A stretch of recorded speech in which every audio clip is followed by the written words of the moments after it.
Muy buenos días.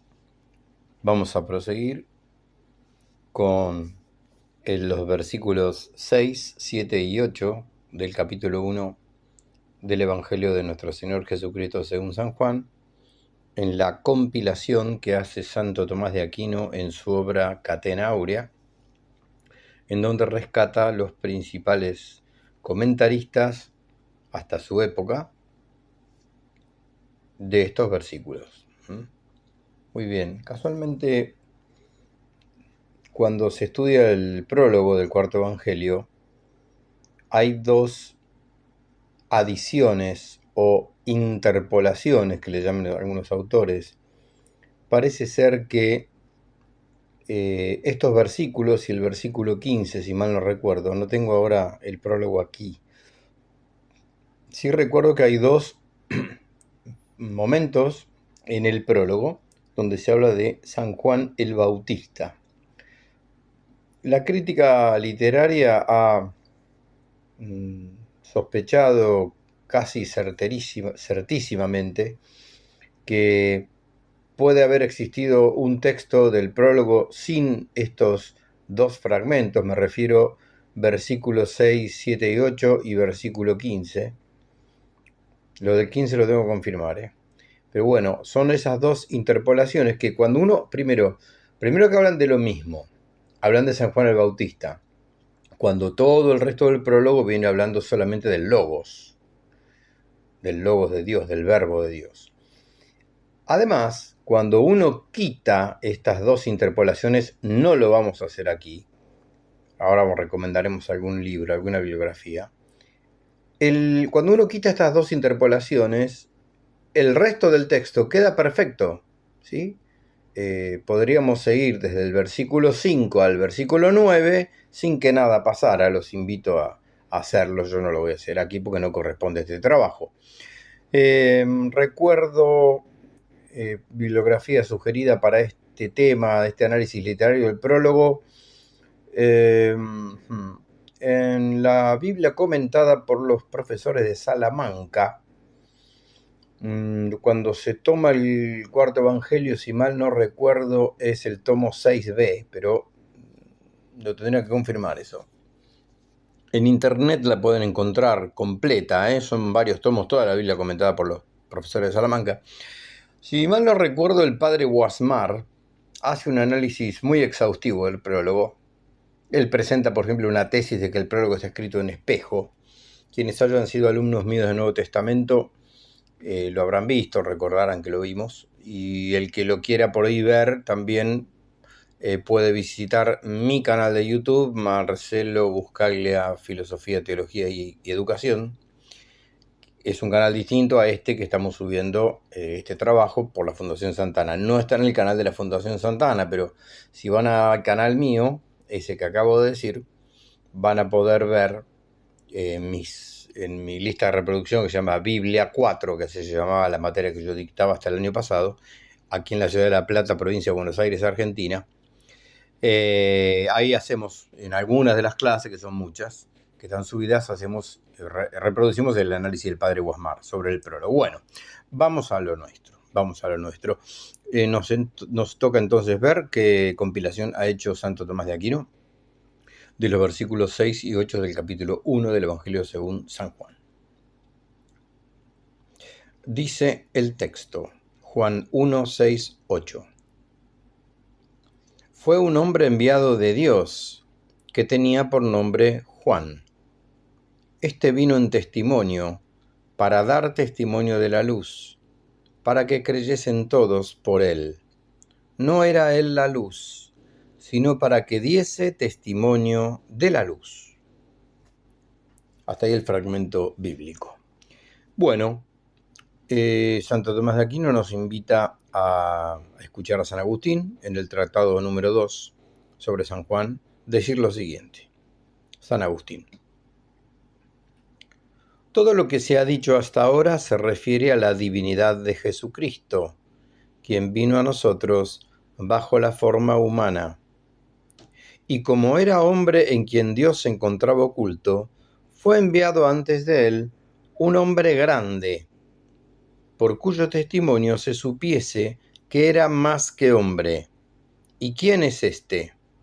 Fue un hombre. Está refiriendo San Agustín a San Juan. Interesante cuando Agustín dice, y un hombre grande, está refiriéndose a el Bautista, por cuyo testimonio se supiese que era más que hombre el que venía. Es decir, que el que era anunciado, el Logos de Dios, era más que un hombre. Era Dios asumiendo la naturaleza humana. Esto lo estamos diciendo nosotros.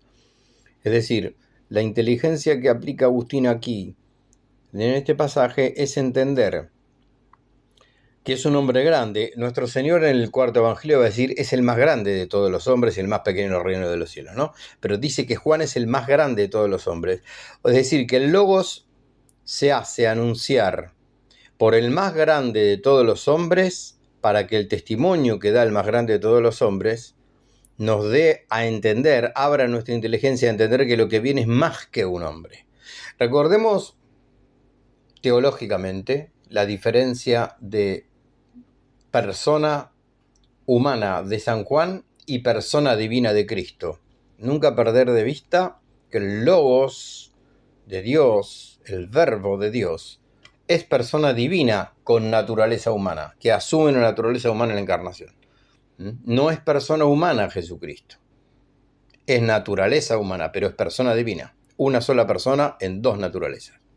Mientras que Juan es la naturaleza humana en una persona humana, tal vez la más grande de todas, al decir de nuestro Señor y retomado aquí por San Agustín. Un hombre grande por cuyo testimonio se supiese que era más que hombre. ¿Quién? El que fue anunciado por este que lo está anunciando, ¿no? ¿Quién es este? Fue un hombre. Muy bien, seguimos. Ahora lo vamos a seguir escuchando, Agustín, Santo Tomás de Aquino nos invita brevemente a escucharlo a Teofilacto. Hace poco lo escuchamos a Teofilacto. Dice, no un ángel para que nadie sospechase. No sabemos muy bien de qué sospechase, porque no tenemos otra referencia de Teofilacto.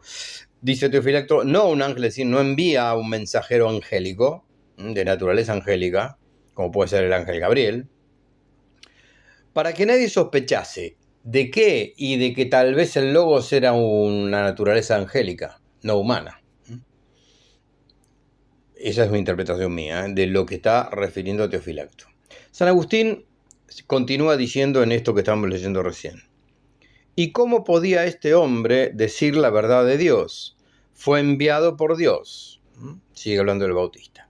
Crisóstomo, en la homilía número 5 sobre Juan, escribe: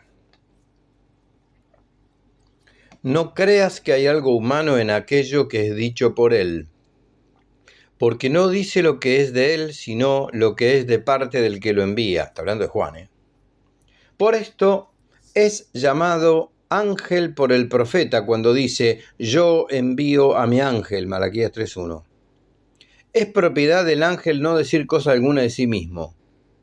Cuando dice fue enviado, no se refiere a su ser, sino al ministerio que traía. Y así como Isaías fue enviado desde el mundo y fue hacia el pueblo luego que vio al Señor sentado sobre un solio elevado y excelso, así San Juan fue enviado desde el desierto para bautizar. Por esto dice, el que me envió a bautizar me dijo, sobre aquel que veas, bajar el espíritu es, etc. Bien, atención con lo referido por el Crisóstomo y lo dicho por Teofilacto, que nosotros lo hemos dicho así seguido, porque es la invitación que nos hace el doctor Angélico en esta compilación de la Catena Áurea, pero Teofilacto se está refiriendo a un ángel en sentido sustancial, entitativo, a un ángel, es decir, a una inteligencia separada de un cuerpo, creada para ser mensajero de Dios, un puro espíritu, una pura forma, mientras que Crisóstomo nos invita a pensarlo a este ángel, a Juan como ángel, para poder sostener la cita de Malaquías, meramente como mensajero, eso es lo que es. ángelos, ¿no? Mensajero. Por esto es llamado ángel por el profeta. ¿Por qué profeta? Por Malaquías. ¿Quién es llamado ángel? Juan, ¿sí? Es decir, el Crisóstomo lo refiere ángel en cuanto mensajero, mientras que Teofilacto parece advertir una salvedad más entitativa, más metafísica, de que no un ángel como sustancia angélica. Bien, simplemente para que no nos confundamos. Yo estoy además agregando en este video la imagen del texto a libro abierto, y ahí pueden corroborar lo que dice uno y lo que dice el otro. Acá hay una fase gráfica que es ineludible, por más que estamos leyendo citas una tras de la otra. Bien, Santo Tomás de Aquino en esta compilación nos invita un poco a un cierto contrapunto, porque Agustín lo pone en gotitas, en grajeas. Vuelve San Agustín en la misma obra que es el tratado número 2 sobre San Juan. San Agustín dice, ¿quién era el llamado? El que tenía por nombre Juan. Bueno, vamos a invitar a la mesa a un viejo amigo, Alcuino de York, que hace rato que no lo leemos. Alcuino de York, consejero de Carlomagno. Lo tenemos que situar aproximadamente el siglo IX. Alcuino de York cita lo siguiente. Esto es gracia de Dios, en quien habita la gracia y que dio a conocer al mundo el primero, y con su propio testimonio, la gracia del Nuevo Testamento. Esto es a Jesucristo. Juan quiere decir ha sido dado, porque le fue donado por la gracia de Dios no solo ser precursor, sino también bautizar al Rey de los Reyes. Bueno, en esto Juan quiere decir ha sido dado. Hay quienes también afirman que el nombre Juan quiere decir gracia de Dios. No es en vano que esta cita de Aquino, se abra diciendo esto es gracia de Dios. Invitamos a nuestros oyentes a afinar un poco el lápiz y la lupa e investigar la procedencia semántica, si es que hay más de una, del nombre Juan. Si es gracia de Dios, si ha sido dado, o si son las dos cosas, de manera complementaria, cosa que suele ocurrir, sobre todo en el mundo antiguo. Bien, volvemos a escucharlo a San Agustín en el mismo Tractatus. ¿Para qué vino? Hablando de Juan, ¿no? ¿Para qué vino? Vino en testimonio, para dar testimonio de la luz. Sumerjámonos ahora en el mundo intrincado, lúcido, de Orígenes, este pensador tan particular. Bien, en el tomo 5 del escrito sobre San Juan, Orígenes, respecto a estos versículos 6, 7 y 8, refiere lo siguiente. Algunos se esfuerzan en desaprobar los testimonios de los profetas respecto de Jesucristo, diciendo que el Hijo de Dios no necesita de testimonios, porque tiene en sí suficientes motivos para hacer creer, tanto por sus saludables palabras como por sus milagros. Paréntesis, desconozco a quiénes se refiere. Tal vez sean cristianos venidos de la gentilidad, que desconocen o desprecian el Antiguo Testamento. Sigue Orígenes. Y el mismo Moisés mereció ser creído por su palabra y sus milagros, no necesitando de otros testimonios. Bueno, otro paréntesis. Hay una diferencia importantísima entre Moisés y entre el Logos de Dios, ¿no? Bien, le podríamos decir a esa objeción. Bien, sigue Orígenes. Responderemos a esto que, existiendo muchas causas para creer, los que no se mueven por una demostración se admiran por otra. Y puede Dios dar muchas pruebas también a los hombres para que crean en Él, que se ha hecho hombre por todos los hombres. Consta además que algunos se han visto obligados a admirar a Jesucristo por los testimonios de los profetas, asombrándose de que fueran tantos los que anunciaron con su voz antes de su venida, el lugar de su nacimiento y otras cosas por el estilo. También debe advertirse que las prodigiosas virtudes de Jesucristo podían impulsar a creer a los que vivían en su tiempo, pero no del mismo modo hubiesen podido ser atraídos a la misma fe si hubieran vivido después de mucho tiempo. interrumpimos un poquitito acá porque después, si no, a mí se me van las ideas. Tenemos que seguir con Orígenes. Muchas veces en la crítica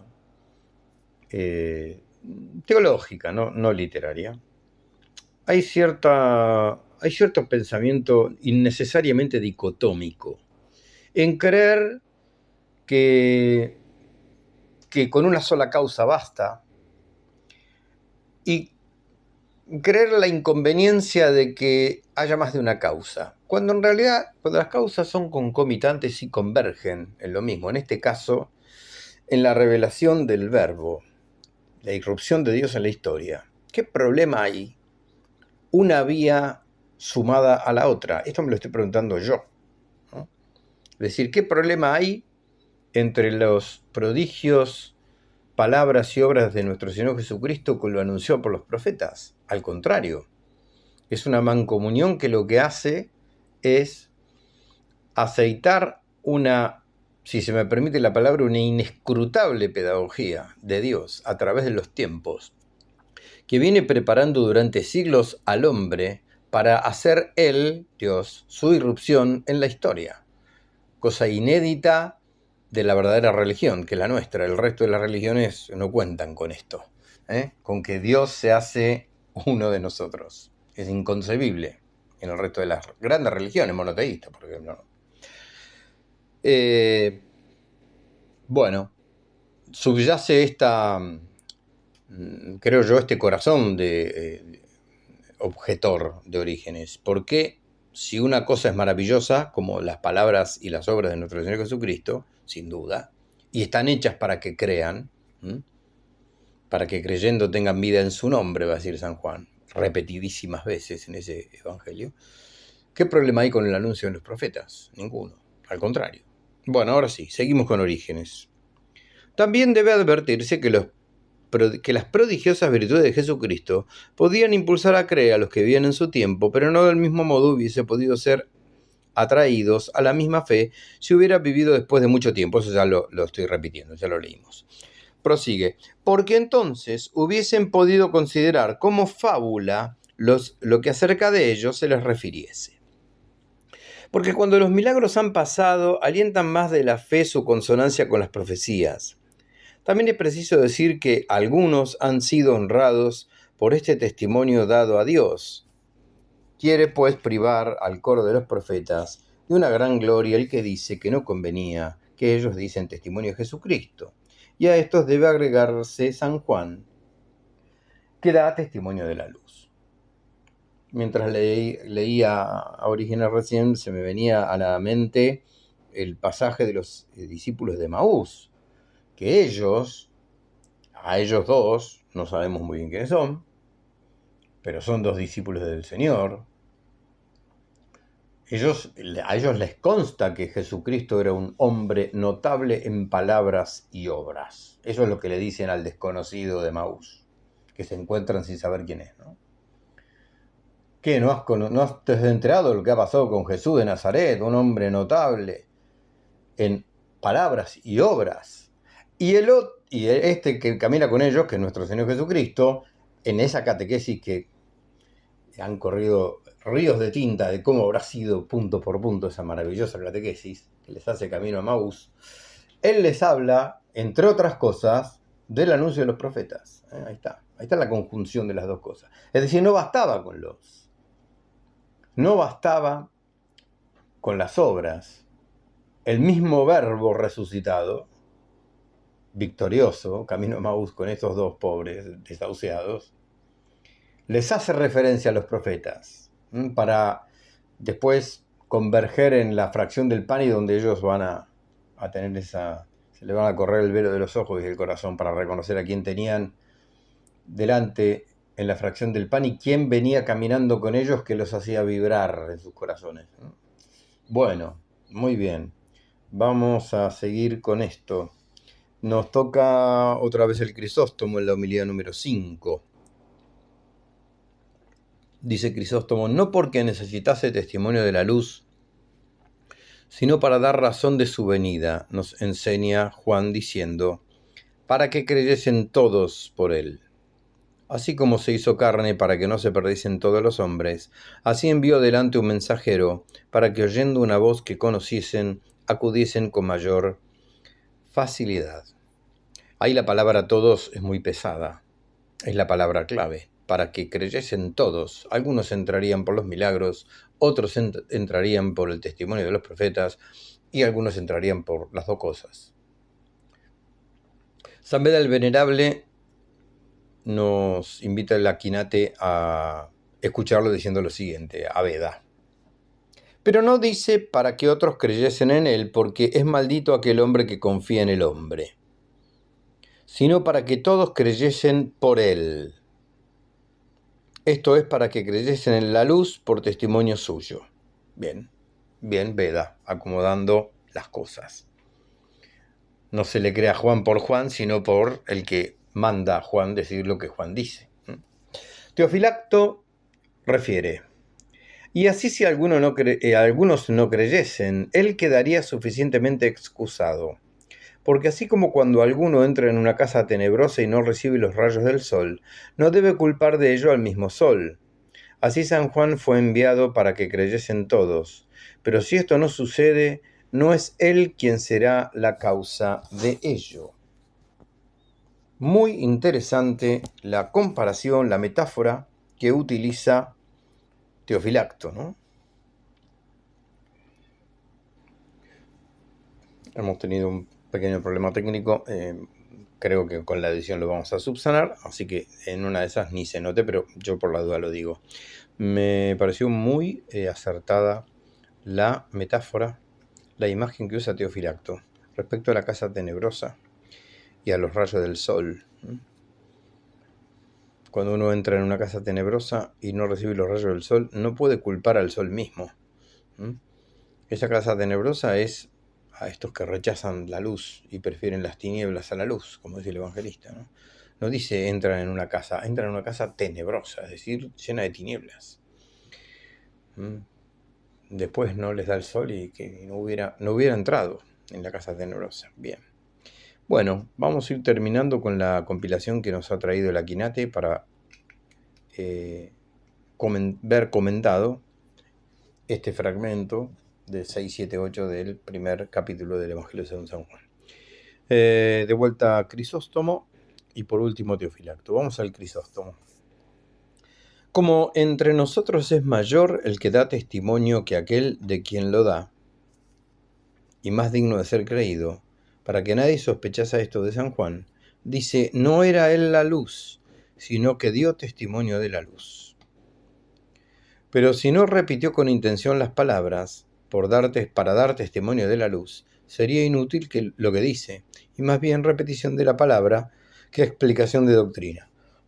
Bueno, nosotros no estamos muy acostumbrados a que nos vengan mensajeros con mensajes, creo, en general. Pero bueno, hay una cuestión de inmediatez que nos resulta más fiable el que estamos escuchando que el que lo manda a decir lo que nos está diciendo, ¿no? Con la sospecha de que, no sé, se me ocurre a mí, vaya uno a saber si esto que me está reproduciendo que me viene a anunciar algo será tal cual se lo dijeron. O si no ha surgido alguna tergiversación voluntaria o involuntaria del mensaje original. Bueno, aquí la cosa se invierte porque la fuente del testimonio es Dios mismo. Bueno, por último, el Aquinate nos invita a volver a escuchar a Teofilacto para terminar con estos 3 versículos.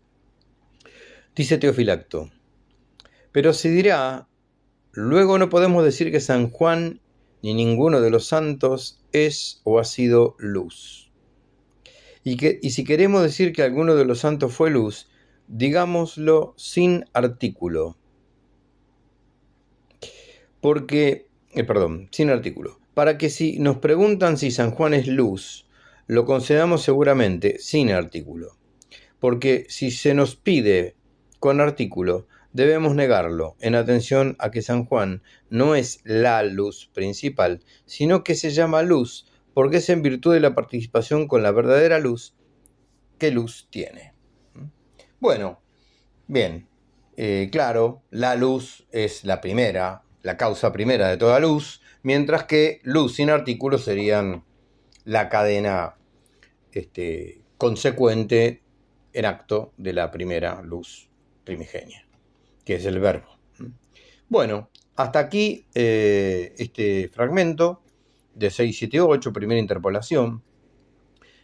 Vamos a proseguir, Dios mediante, en la próxima entrega, con la exégesis del versículo 9 del primer capítulo del Evangelio según San Juan, que Santo Tomás de Aquino nos invita a degustar y leer de los autores que él ha recopilado, que comentan estos versículos del cuarto Evangelio. Bueno, en nombre de la Fundación Santa Ana, muchísimas gracias y Dios mediante nos vemos en la próxima entrega. Hasta siempre.